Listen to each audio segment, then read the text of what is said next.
कोशिश करेंगे कि अमाल 8 बाब तक चले, और अमाल 2 बाब में है, और 8 बाब तक हम ये चीज देखेंगे कि रूहुल कुदस के नाज़िल होने के बाद ईमानदारों और शागिर्दों की जिंदगी में क्या तब्दीलियां रहनुमा हुई जो उन्हें इस कदर पावरफुल बना देती हैं कि ना उन्हें किसी बदरू से डर लग रहा है, ना उन्हें किसी जादूगर से डर लग रहा है, ना उन्हें खाने पीने की फिक्र है, ना उन्हें बिजनेस की फिक्र है।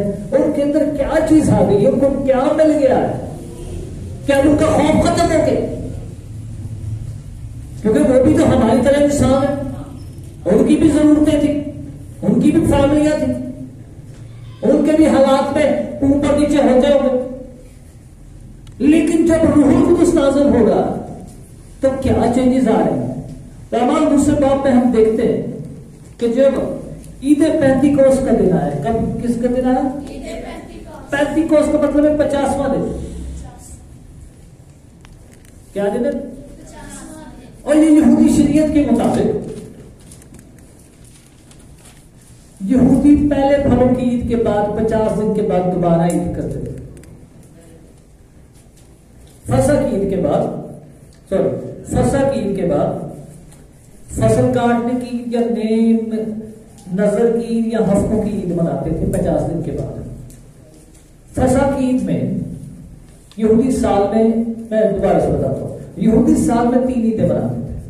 पहली ईद होती थी कि जब वो मिस्र की गुलामी से निकले तो खुदा ने उन्हें कहा कि आपने फसह की ईद मनानी है, कि बेग खमीरी रोटी खानी है और उसके साथ जानवर ज़बह करना और ये कुछ करना, और हर एक ने एक दूसरे के साथ शेयर करना है कि खुदा हमें किस ना गुलामी से निकाल कर लाया, हम दुख और मुसीबत की जिंदगी में थे।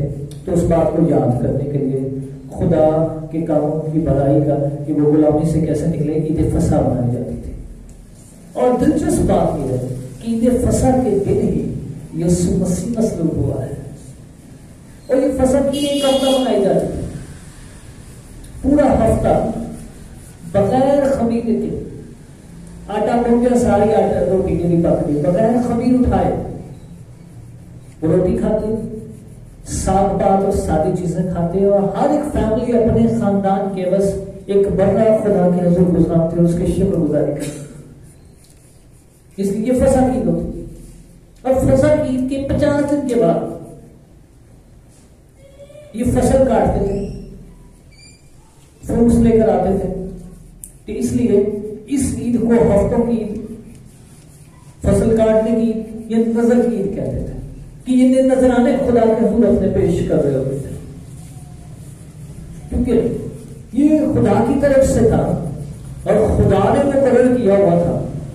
आप फरूज की किताब को पढ़ो तो वहां पर लिखा हुआ खुदा ने बाकायदा तौर पर कहा कि तुम मेरे हुजूर 3 ईदें गुजारनी। कितनी गुजारनी? 3 ईदें, साल में 3 ईदें बनानी है। तो ये दूसरी ईद थी, और पूरे दुनिया से यरूशलेम में यहूदी आए हुए थे, जहां कई इंसान बसते थे यहूदी शरीयत के मुताबिक यरूशलेम में जमा हुए थे, क्योंकि खुदा का कलाम था कि यरूशलेम में ईद पर चाहे दुनिया के किसी कोने पे भी हो, यहूदियों ने यरूशलेम में पहुंचना होता था। अब ये अंदाजा है कि ये 16 ज़बानें बोलने वाले लोग थे, और ये यरूशलेम में जमा थे और ये ईद मनाने के लिए इकट्ठे हुए थे। इन्होंने खुदा के हुजूर नजरें गुजरानी थी, जो इन्होंने मनते मांगी थी वो पूरी करनी थी, जो इनके माल था वो इनके अपने माल पर लेकर आ रहे थे कि खुदा के हुजूर गुजराने, जो फसल बीची हुई थी उसका पहला हिस्सा लेकर आ रहे थे। ये सब कुछ करके तैयारी करके पहुंचे हुए थे। लेकिन यहां पर कुछ ऐसा हो गया जो उन सबके लिए मुश्किल था कि अंडरस्टैंड कर सके ये क्या हो रहा है, क्योंकि चैप्टर 1 और चैप्टर 2 के इंसान में फर्क हमें नजर आ रहा है। चैप्टर 1 का चर्च एक डेड चर्च है, वो एक ऐसा चर्च है जैसे एक डेड बॉडी पड़ी हुई है जिसमें दामद रूह नहीं है, बेचैन है। लेकिन जब इस डेड चर्च के अंदर खुदा का रूह आता है तो एक जिंदा जीती जागती जान बन जाता। और एक और खूबसूरत चीज मैं आपको बताना चाहता हूं, दूसरी आयत को पढ़िए, यहां पर लिखा यकायक आसमान से ऐसी आवाज आई जैसे जोर की आंधी का सन्नाटा, यहां पर जो सनाटा का लफ्ज है, यहां पर यूनानी लफ्ज रूहा है।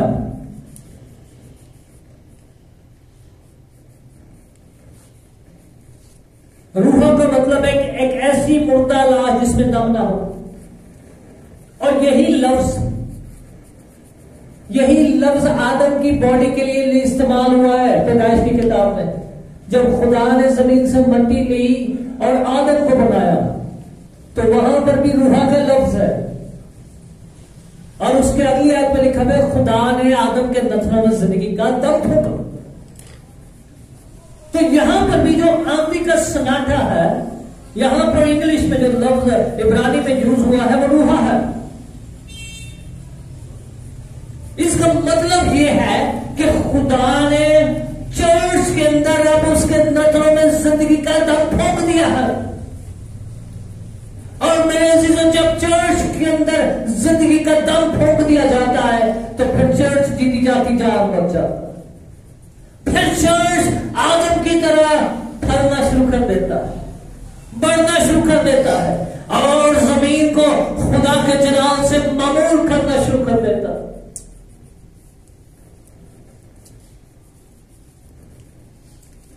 हबक्कूक की किताब में लिखा, जिससे समुद्र पानी से भरा है, जिससे समुद्र पानी से भरा है, वैसे ही जमीन मेरे जलाल से मामूर हो।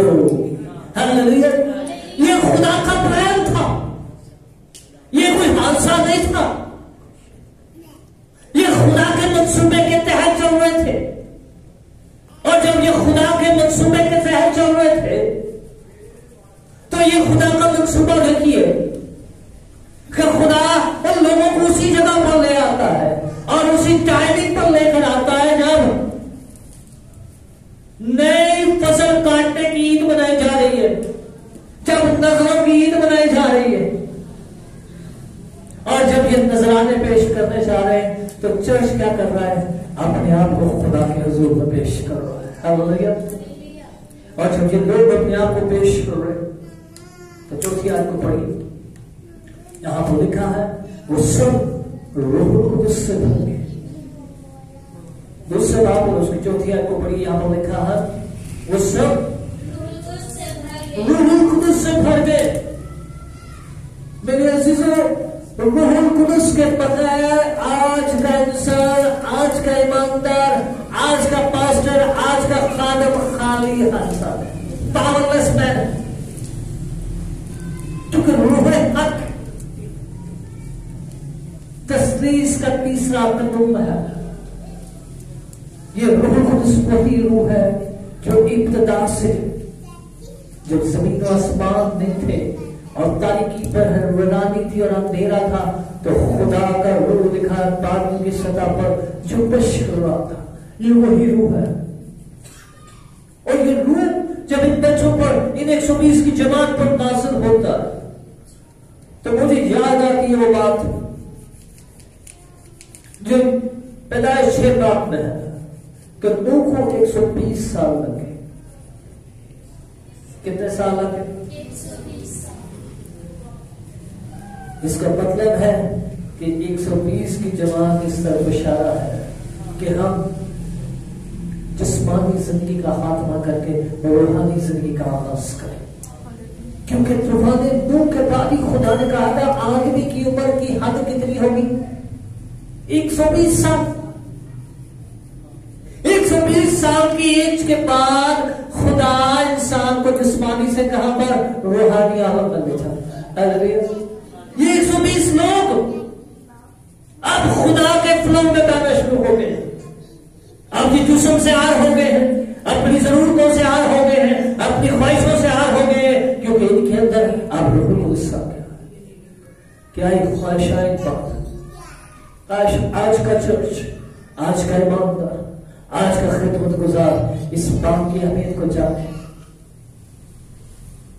कि जब रूहुल कुद्स नाज़िल होगा तो हम लोगों को प्रेस नहीं करेंगे, बल्कि लोग खुद ही हमारे से प्रेस होना शुरू हो जाएंगे। अब गौर कीजिए साथ क्या है। छठी आयत से शुरू करो। जब ये आवाज आई तो भीड़ लग गई और लोग दंग हो गए, क्योंकि हर एक को यही सुनाई देता था कि ये मेरी ही बोली बोल रहे। और सब हैरान और मुतजब होकर कहने लगे, देखो लोग इंप्रेस हो गए, आई कपड़े पापा के लोगों को प्रेस करते रहते, नया फैशन आया ही प्रेस करते रहते, कोई मोबाइल लाए तो मोबाइल में के प्रेस हो जाए, देखो मैं नया नहीं। अगर कोई चीज किसी को प्रेस कर सकती है तो that's anointing on your life, वो आपकी जिंदगी पर मसा है। और ये मसा सिर्फ और सिर्फ रूह कुद्दूस की कुदरत के वसीला से है। ये 120 लोग किसी को इम्प्रेस करने के लिए नहीं थे बैठे, ये तो हस्बे मामूल दूसरे लोगों की तरह पेंतिकोस के दिन एक जगह जमा थे और दुआ कर रहे थे। दुनिया अपने माल के नजराने खुदा की हैकल में लेकर आ रही है, दुनिया अपने माल दौलत को खुदा की हैकल में लेकर आ रही है, लेकिन ये 120 लोग अपना आप लेकर खुदा के हुजूर में आ गए हैं। और यकीन जानिए, जब इन्होंने अपना आप यीशु को पेश कर दिया है तो हर किसी को आंख से शोला से फटती हुई जुबानें नजर आ रही है। ईमानदारों, एक खादिम ने कहा था, जब तक आप अपना जनाजा खुद अटेंड नहीं करते, आप कभी भी दूसरों के जनाजे अटेंड करने के काबिल नहीं होते।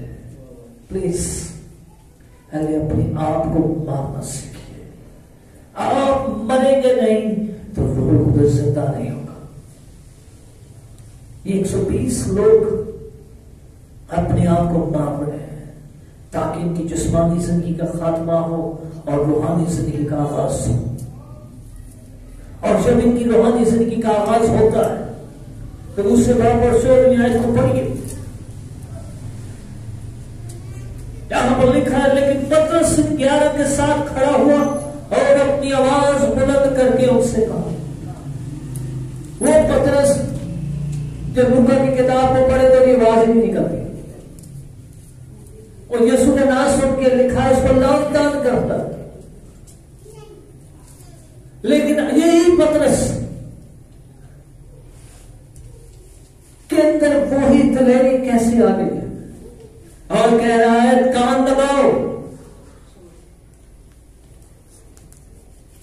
कान लगाकर मेरी बात सुनो।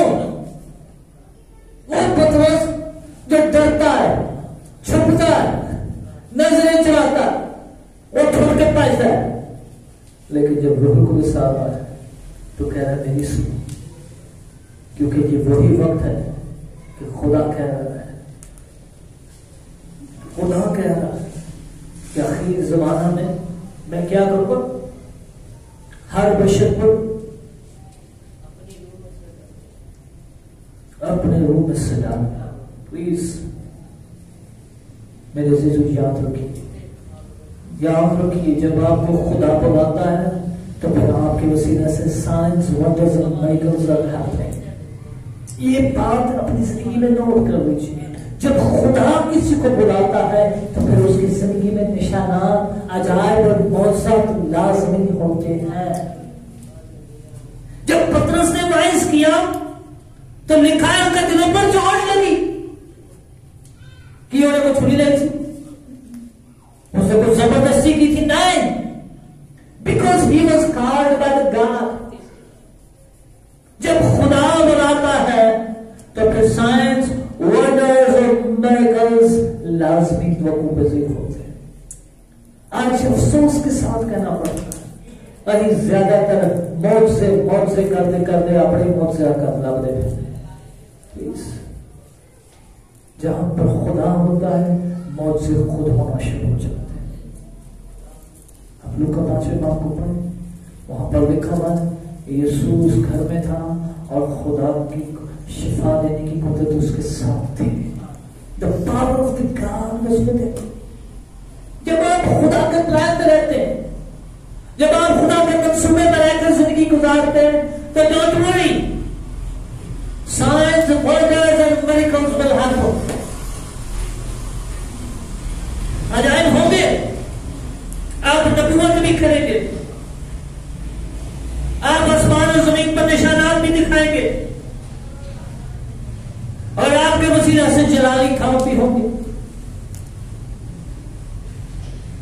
लेकिन होंगे कब? 22वीं आयत में लिखा हुआ है, ऐ इस्राएलियों ये बात सुनो, ये बातें सुनो। यीशु नाम से एक शख्स था जिसका खुदा की तरफ से होना तुम पर मौजों और अजीब काम और निशानों से साबित हुआ।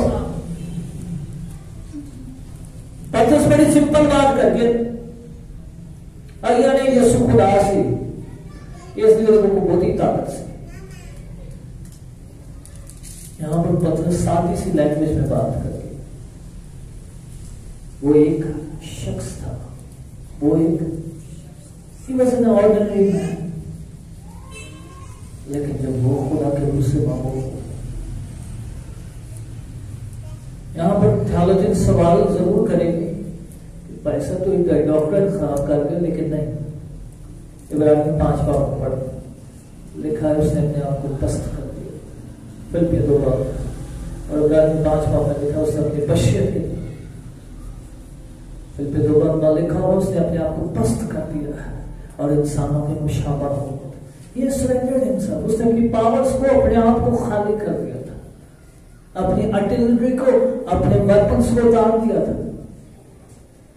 उससे इंसान का रूप धारा है और इंसान का रूप डाल के मुझे और आपको सिखाने आया है, मैं गालिब आया हूं, तुम भी गालिब हो गए। हालेलुया। ये बातें उस वक्त याद आती हैं जब रूह खुद हमारी जिंदगी में काम करता है। और ये लोग सिर्फ वाहिद से तक नहीं गए। मैंने अक्सर देखा कि हम सिर्फ वाहिद तक ही रहते हैं। अय्या ने बस लोगों को नाम सुनाइए, कौन से यीशु करे, लोगों को नाम सुनाइए, बाकी है। याद रखिए, चर्च को बदलने की जरूरत है मेरे अजीजों। हम दुनिया को बदलते फिर रहे, हम हमेशा यही कहते थे कि मान नहीं इसकी मौत जारी हो, इन्हें समझ नहीं इसकी मौत जारी हो, इन्हें बरकत ऐसी नहीं। आज दुनिया नहीं बदल रही, बल्कि हमने अपना आप बदलना है। और जब आप अपना आप बदलेंगे तो फिर याद रखिए, फिर आपको पब्लिसिटी की जरूरत नहीं पड़ेगी, फिर आपको किसी सोने चांदी की जरूरत नहीं पड़ेगी, आपको किसी को धोखे में रखने की जरूरत नहीं पड़ेगी, क्योंकि जमीन पर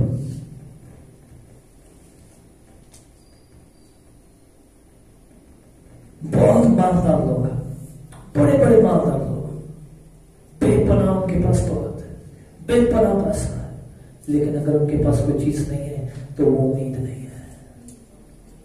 और लोग उम्मीद की तलाश में है। पतरस ने जब रूह से मामूल हुआ तो उसके लफ्जों पर, उसके वाहिस पर गौर कीजिए। उसको अगर एक लफ्ज में बयान किया जाए कि इसके वाहिस का खुलासा या मरकजी ख्याल क्या है, तो वो उम्मीद थी। उसने लोगों को उम्मीद दी है कि ये कोई नई बात नहीं हुई, बल्कि ये वही बात है जो खुदा के कलाम में लिखी हुई है और ये आज आपकी जिंदगी में हो रही है। और क्यों हो रही है? क्योंकि खुदा का कलाम सच्चा है, क्योंकि खुदा ने हमें बुलाया है। और खुदा ने इसलिए नहीं बुलाया कि आज आप पर सजा का हुक्म सादिर किया जाए, आपके गुनाहों को बताया जाए, बल्कि इसलिए बुलाया है ताकि आपके लिए माफी का ऐलान किया जाए, आपके लिए फतह के नगमे का जाए।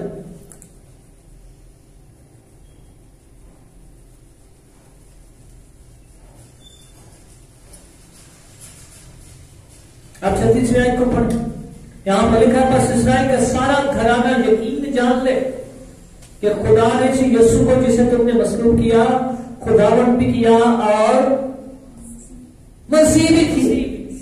वो ही मसाया है जिसकी निजात के इंतजार में आप लगे हुए हैं।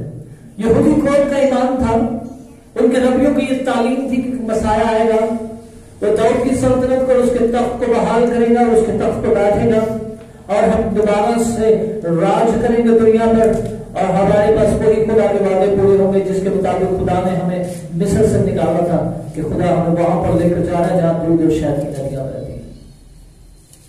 इस कॉन्सेप्ट के तहत, इस थ्योरी के तहत कौम बनी इसराइल मसाया का इंतजार कर रहे थे। लेकिन पतरस बड़े वाज़ेह अल्फाज में बता रहा है, वो रेफरेंस के साथ बता रहा है कि दाऊद ने किस तरह कहा कि मैं तेरे रूह को अरवा में नहीं छोड़ूंगा, तो उसने खुदावंद को जगाया। और जैसा दाऊद ने कहा कि खुदावंद मेरे खुदा से कहा कि मेरी दानी तरफ बैठ, जब तक मैं तेरे दुश्मनों को पांव के तलवे की चौकी ना कर दूं। तो क्या दाऊद खुद मर नहीं गया था, लेकिन सारी बातें यीशु मसीह पर पूरी हो गई। इसलिए सिंपल इज दैट, तौबा करो। अब 38वीं आयत में पढ़े, सिंपल बात कर रहा है, उसने कहा तौबा करो, गुनाहों की माफी के लिए यीशु के नाम पर बपतिस्मा लो और रूह को क्या करो। रिवॉर्ड क्या है? रूह। अगर इस बाहिस का खुलासा समझा जाए तो रूह को उसका मुश्किल काम नहीं है हासिल करना। रूह को उसको अपनी जिंदगी में लेना कोई मुश्किल नहीं है। अब 38वीं 39वीं आयत 38वीं आयत को पढ़ी, यहां पर लिखा है पतरस ने सिंपल चीजें बताई। उसने कहा तौबा करो, गुनाहों के लिए माफी के लिए यीशु के नाम से बपतिस्मा लो, तो रूह को क्या हो जाएगा आपको। खुदा ऑलरेडी तैयार बैठा हुआ है, खुदा ऑलरेडी तैयारी में है, खुदा इंतजार नहीं कर रहा। The God is waiting for us। अही खुदा का इंतजार नहीं घर बैठा नहीं लौट कि खुदा ऑलरेडी आपके इंतजार में बैठा हुआ है, क्योंकि उसने योएल की मार्फत ऑलरेडी कलाम कर दिया हुआ है, उसने ऐलान किया हुआ है आखिरी जमाना में मैं हर बशर पर क्या करूंगा, अपने रूह को ले लूंगा। वो तो पहले क्या है, हमारे अंदर खौफ है,